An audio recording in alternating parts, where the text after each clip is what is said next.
Right. Well, hey, this is a great start to kind of a reboot of the men's ministry roundtable. And we've got some great men's ministry leaders who are on the Zoom, more guys that are joining as we speak. But today I wanted to just get some guys to chime in on the topic of getting guys to show up. And we could probably interpret that in a few different ways. So please feel free to go in whatever direction you want to on that big topic. But I think we all know that men really need to be in fellowship with other men. They need to be discipled. They need to be encouraged and challenged. They need to have their own special times together with other men. But getting them to show up, getting them to break away from their ultra busy schedules, their other commitments, that can be a challenge. So, yeah, let's just talk about that. How do we get guys to show up? And we continue to welcome the guys that join in. Please feel free to introduce yourself in the chat and just take yourself off mute anytime you want to chime in and share, what are some ways that you help guys to get inspired to show up. And Chris, you just dropped something. Maybe just share that with the guys. Yeah, we got three Chris's here. This is going to be tough. We got Harp just rolling in. Um, it's a recovery process, but something I've learned over the years is show up, and that's the other form of showing up. Show up not just physically, but emotionally, being in your the best version of yourself. I mean, and then staying present, which is very hard for me because I'm thinking about the next thing or the last thing. Telling the truth, which is hard for me because I want to read the room and say what the people want me to say. And then the hardest part is Pastor Chris is letting go of the outcome. So if I get another tattoo besides my wife's name on my ring finger, it will be those four steps right there because I'll get them on my forearm, two on each arm. Because if I can live each day and each hour in those four things, showing up this morning on this call, staying present, not looking at my phone, telling the truth, and letting go of whatever you guys think of me. I'm good, and men are good, and leading with vulnerability. I think when getting men to show up starts with me showing up first. So if I show up first and lead with vulnerability, men seem to follow right alongside.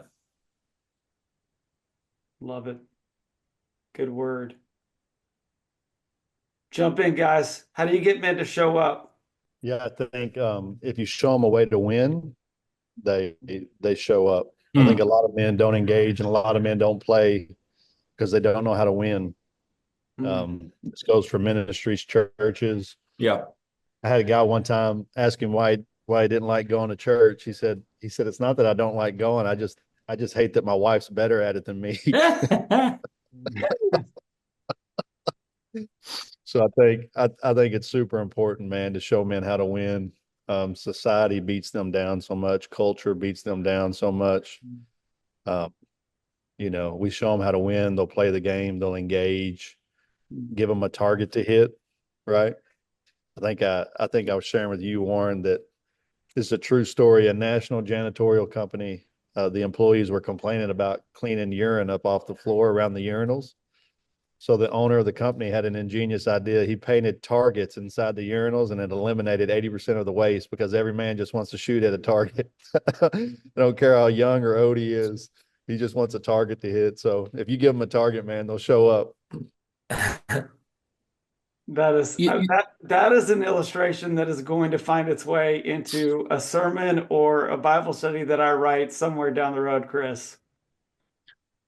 Or maybe just a insert for every man to put in their own toilet. Man, we should just a little side hustle. I love it. yeah.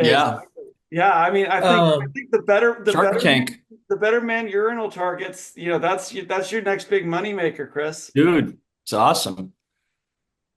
Curriculum and urinal targets. That's kind of how Yeah. Better Man rolls. Well, and what is sin? Sin is missing the mark, right? So, every time your wife cleans up pee on the floor and you can just tell her I have sinned. I've sinned. I've sinned. I Father, have, forgive I me. have, I have fallen short of the glory of God. Oh, this is going south fast. I love Hey, but it. Chris, to your point, I have a saying that men play not to lose.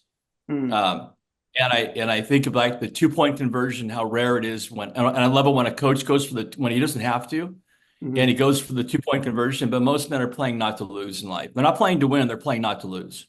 I think for me, tangible and only being in this space for just, dedicated for 9 months, my mission was to punch men in the face real hard. And Hmm. because that's how I thought worked for me, and it did work for me, but I'm pivoting now to the next generation. If we can help dads see that the goal is to reach the next generation, then they all of a sudden get their act together along the way. It's not this, hey, you got to come perfect. So I've done two things tangibly. I started a backyard Bible study with my sixth grade boys, my son, and all of a sudden I invites 10 friends Yeah. and the dads show up. The dads are invited, and it's actually through a ministry called Practice Ministries, based out of Dallas, 30-year-old ministry. And the curriculum's spoon-fed, donuts and coffee, and boys show up, and we have a little deal on the back porch. And I'm reaching more men by reaching their sons. I had a dad recently came to me. He said, "Hey man, I'm embarrassed." I said, "What's up?" He goes, "Gotta pray." And I'm like, oh gosh, I thought I was just here to help reach the next generation. So, however we can include kids, I think I'm also doing a backyard barbecue called BBQ&A, and just what do we want to answer questions? And the dads follow, and the dads are engaged, and it gives them that opportunity to be engaged. I think that's probably the big takeaway. How do we get dads the opportunity to be engaged? Yeah, that's good work, Kevin, because I think, one of the things that we hear a lot is like guys saying like, I don't really see how this Bible study or this church service is really helping me be a better man. It's not helping me be a better husband, a better father, but if you say, hey, like, I want to help you and your son, be stronger. Now there's like a real benefit. There's kind of a return on investment that guys can tangibly see. So I think that's a great point. Yeah, so welcome again, guys have come in. We're talking about how to get guys to show up. Please put your introduction and any links about you that you want to share in the chat. But yeah, keep feeding us, guys. What are some things that you found that work that help get men in the room? And then once they're in the room, how do you get them to really show up, as we've kind of talked about, emotionally, spiritually, relationally with other men? Can I just do a follow up on Chris's thing about winning? Like, Yeah. what are examples of like how you showed a guy a win? Because I think some people might have totally different definitions. Men might even have different definitions of a win. If you don't mind.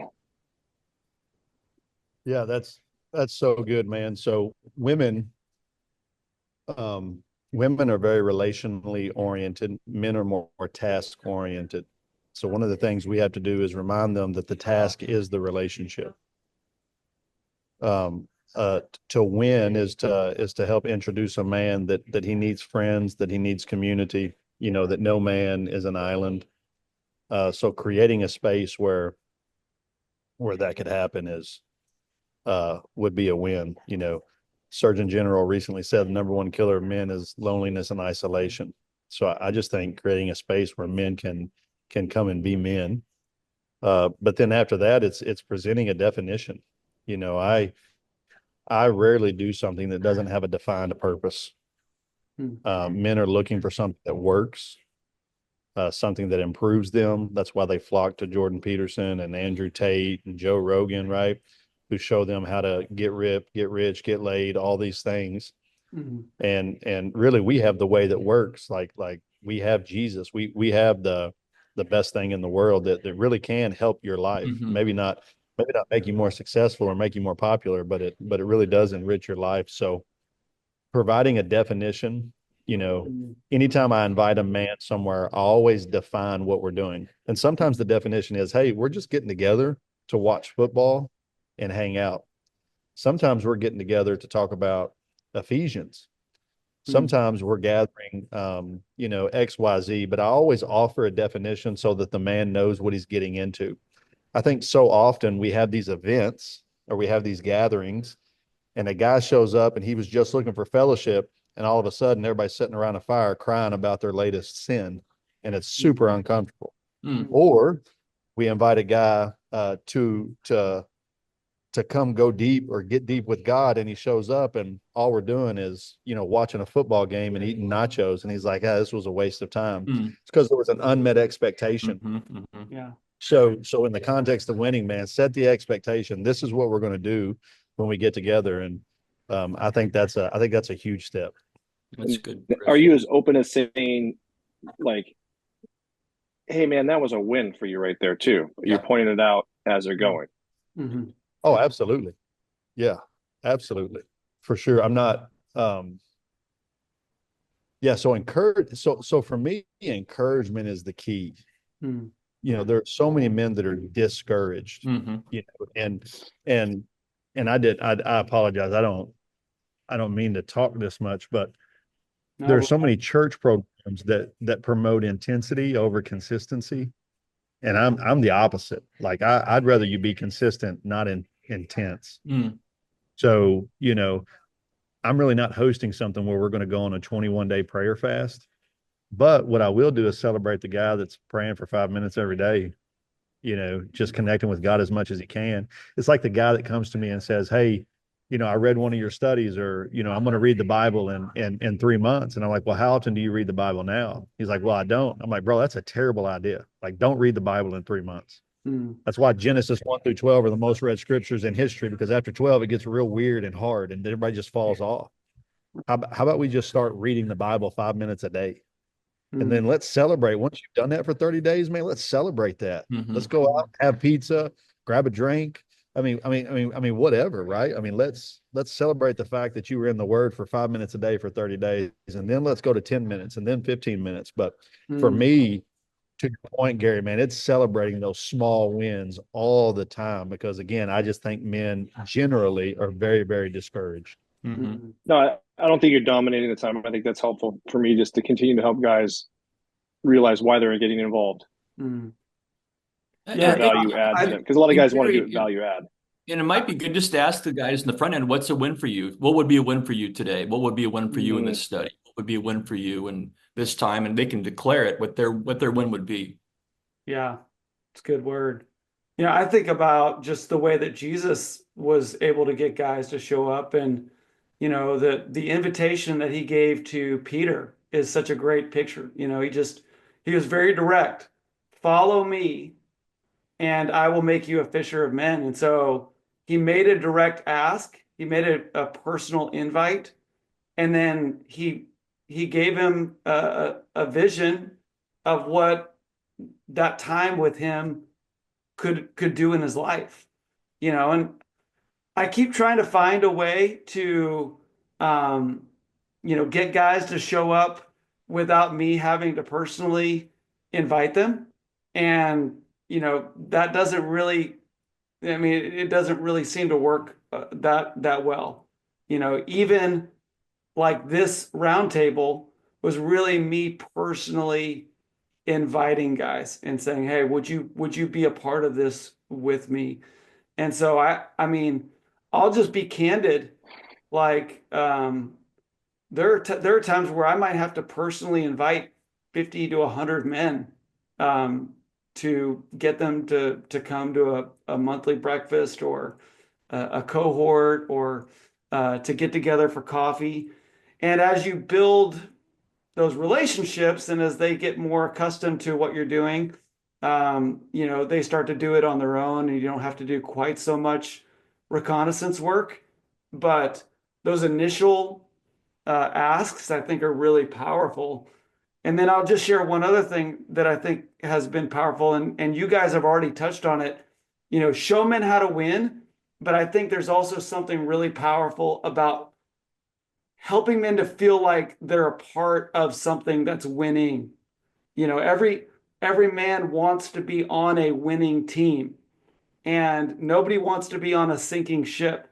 So, you know, if you can kind of frame your invitation and your ministry in a way where it's like, hey, we're winning, come join a winning team. Guys want to lean in on that. They want to be a part of a winning team, and then they're also more likely then to invite other friends to participate because they're like, hey, who doesn't want to have a championship trophy at the end of the season? I want to be on the winning team. So I think those are two things that I've found to be really helpful in this conversation of getting guys to show up is the personal invitation and letting guys know that if they come, they're going to be a part of something that feels like they're winning. Who remembers the men's fraternity curriculum, winning at work and winning at home? Mm. And that was before we even used the word winning like we use it now. Yeah, Yeah. So, there's oh, go ahead. I'll send this to Warren so he can send it out to a group. But John McNamara, he's one of the leading researchers out of Oxford in England. And he brought his team over to the States last year. And all they did for 6 weeks is they watched 2,000 channels of mass media. So everything from the New York Times to daytime talk show, they just watched it. And every time a man was mentioned, they just made a note. What they discovered in our country, in the West, 80% of the time anyone is talking about men, it's in one of four lights. They're either a villain, a womanizer, a pervert, or an aggressor. Mm-hmm. 80% of the time in North America, when anyone is talking about men, they're talking about men as one of those four things: a pervert, a womanizer, an aggressor, a villain, right? So when we think about that, all these men we're trying to reach and all these men we're trying to lead and all these men we're trying to influence, day in and day out, they're basically being told that they're the problem. They're being told that really society could do without them. I mean, they really do lead very discouraging lives, which, by the way, when a guy learns how to win at work, is why he'll spend 80% of his time at work, because he feels appreciated, he feels valued. So I really do, man. I don't mean to belabor that, but we've got to create a culture where men feel like, I can be successful here, or it's okay to fail here because I'm going to fail forward, right? And it just can't be discouraging. I'm done with the guilt-ridden Father's Day sermons and these guys that are beating up on men and telling men, that you're out of shape and you're not having enough sex and you're worthless as a dad and worthless as a husband. We've got to start from a position of encouragement. If, in my opinion, if we're going to really attract and win men, we got to start from a position of encouragement. Great word.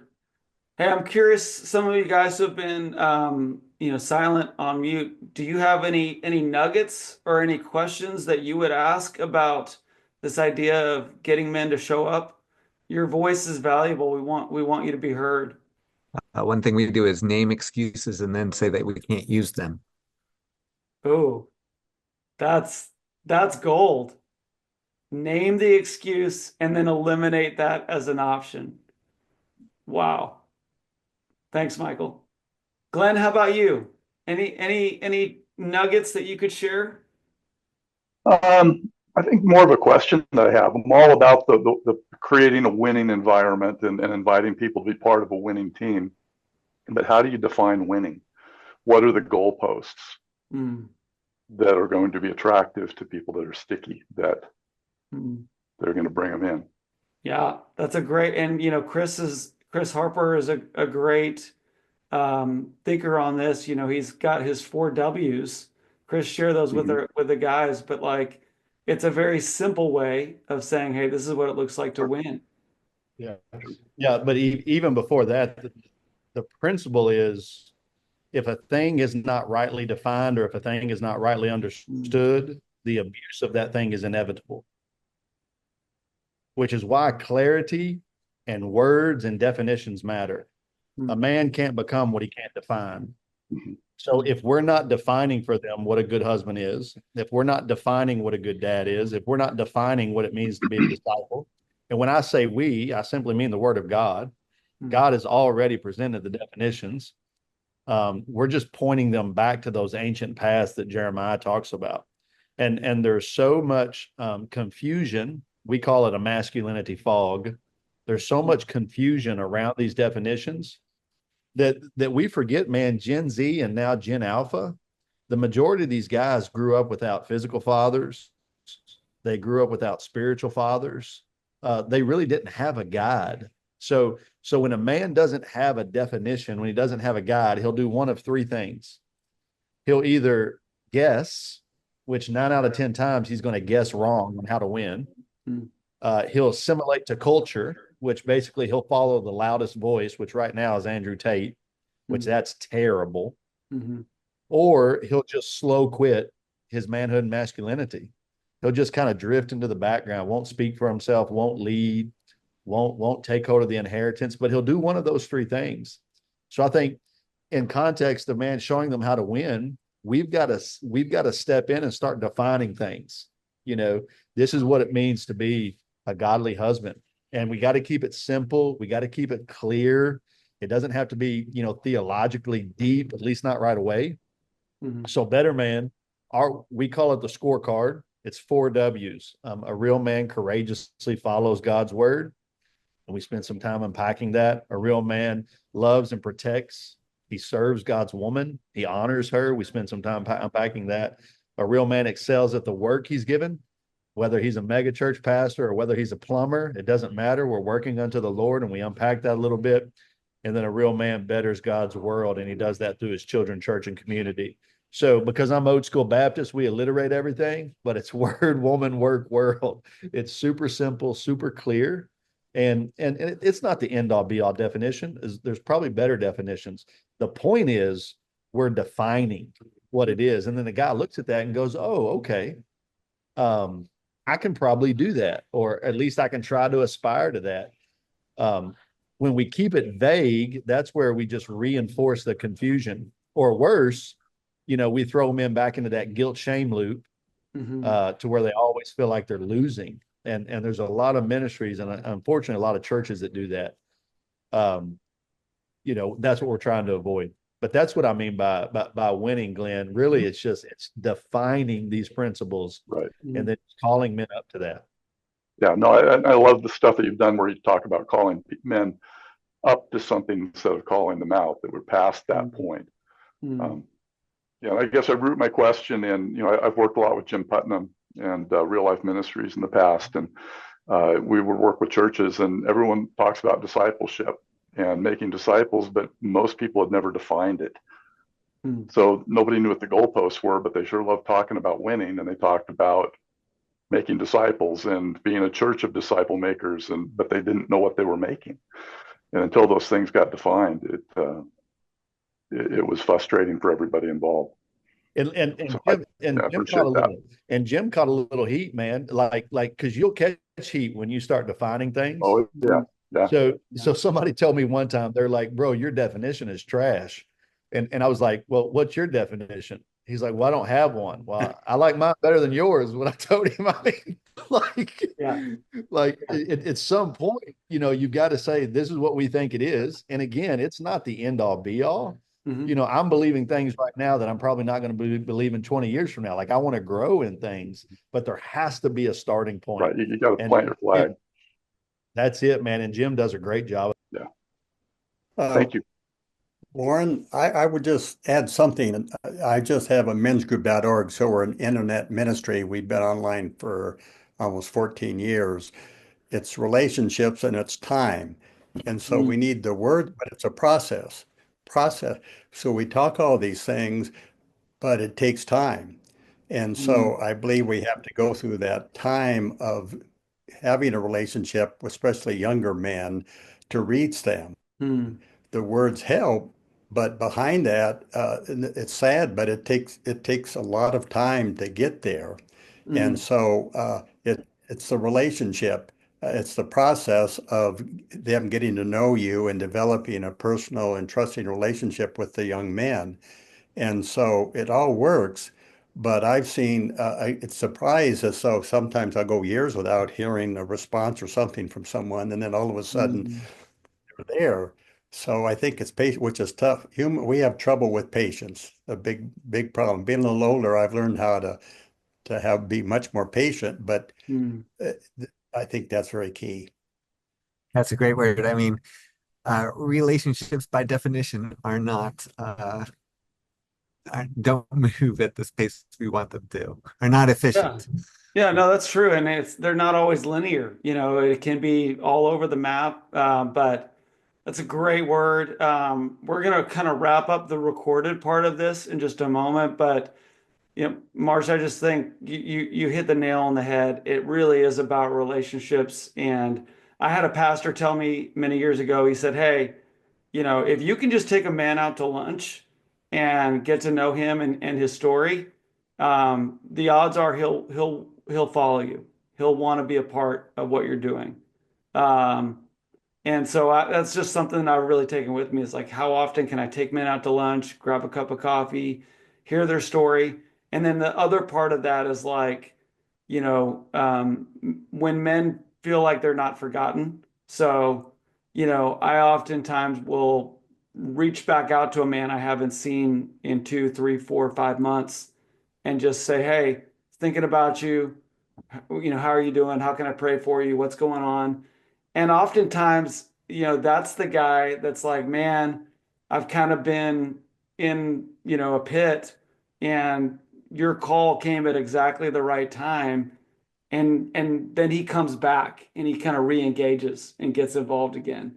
And so, instead of saying kind of where have you been, saying welcome home, I think is a Yeah. good way of thinking about this. But we're gonna wrap this up because I promise we're gonna keep the recorded part to 30 minutes. So I'm gonna end the recording now, but I want to invite guys to stay on to share as much as you want to.